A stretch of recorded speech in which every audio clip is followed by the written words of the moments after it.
नमस्कार दोस्तों, मैं सतीश कुमार सिंह। दोस्तों, मैं आज आपसे बात करने आया हूँ सावन महीने का बायोडाइवर्सिटी और एनवायरनमेंट से क्या रिलेशन है इस विषय पर। दोस्तों, जैसा कि आप जानते हैं कि सावन महीना सनातन धर्म में, हिंदू धर्म में धार्मिक लिहाज से बेहद महत्वपूर्ण है। ऐसा माना जाता है कि भगवान शिव सावन के दिनों में ही पहली बार अब ससुराल गए थे। इसी महीने में जन्माष्टमी का पर्व मनाया जाता है। इसी महीने में रक्षाबंधन का भी पर्व मनाया जाता है। हिंदू समुदाय जो है, सनातन धर्म को जो मानने वाले लोग हैं, वो मांस मछली का सेवन, अंडे का सेवन इस महीने में कम कर देते हैं। यहाँ तक कि साग सब्जियाँ, हरी सब्जियाँ भी लोग खाना बंद कर देते हैं, क्योंकि उनमें पतंगों का, कीड़े मकोड़ों का निवास होता है। लेकिन दोस्तों, मैं यहाँ पर ये आपसे कहना चाहता हूँ कि क्या सावन जो है सिर्फ यहीं तक सीमित है? श्रावण मास का महत्व क्या सिर्फ पूजा पाठ तक ही सीमित है? नहीं दोस्तों, ऐसा बिल्कुल नहीं है। सावन का जो महीना होता है, यह प्रकृति के हिसाब से, भारतीय महाद्वीप के हिसाब से सबसे उत्तम महीना होता है। अगर आप देखें तो गर्मी के मौसम में देखा जाए तो कुछ जीव जंतु जो होते हैं गर्मी के मौसम में बहुत परेशान रहते हैं, तो कुछ जीव जंतु होते हैं वो उनके लिए सर्दियों का मौसम जो है बहुत कष्ट भरा होता है। अगर आप देखिए तो शेर, चीता, हाथी, गैंडा, ये जो मोटी त्वचा वाले जितने भी जीव हैं उनको गर्मियां बहुत परेशान करती हैं। तो वहीं जब सर्दियां आती हैं तो मेढक, गिलहरी, भालू और ऐसे ही तमाम जीव जो होते हैं उनको सर्दियों में बहुत परेशानी का सामना करना पड़ता है और वो अपने आप को हाइबरनेशन में कर देते हैं, निष्क्रिय कर देते हैं खुद को, और सर्दियां बिताने तक एकदम एकांत में पड़े रहते हैं, अपनी ऊर्जा को बचाते हैं। और इसी तरह से अगर हम वनस्पतियों की बात करें तो देखिए तो कुछ जो पौधे होते हैं वो गर्मियों में सूख जाते हैं, तो कुछ पौधे जो होते हैं वो सर्दियों में अपनी पत्तियां गिरा देते हैं।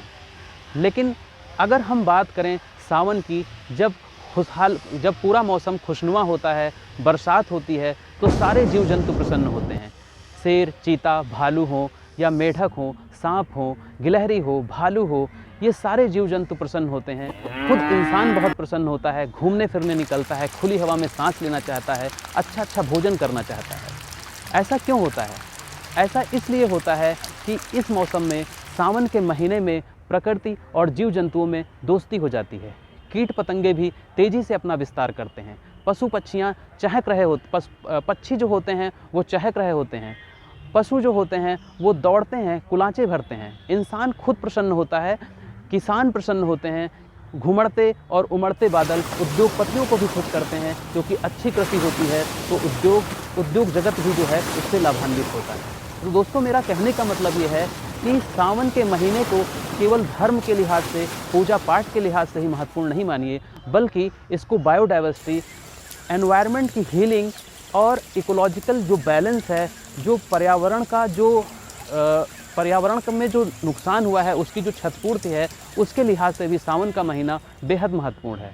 दोस्तों, सावन के महीने में हमें ज़्यादा से ज़्यादा पेड़ पौधे लगाने चाहिए, वर्षा के जल का संचयन करना चाहिए, दान पुण्य करना चाहिए, उपभोग की संस्कृति को सीमित करना चाहिए, क्योंकि बाढ़ जैसी आपदाओं की वजह से कई जगहों पर अनाज की और खाने पीने की मूलभूत ज़रूरतों की कमी हो जाती है। इसलिए हमें उपभोग की संस्कृति से भी बचना चाहिए।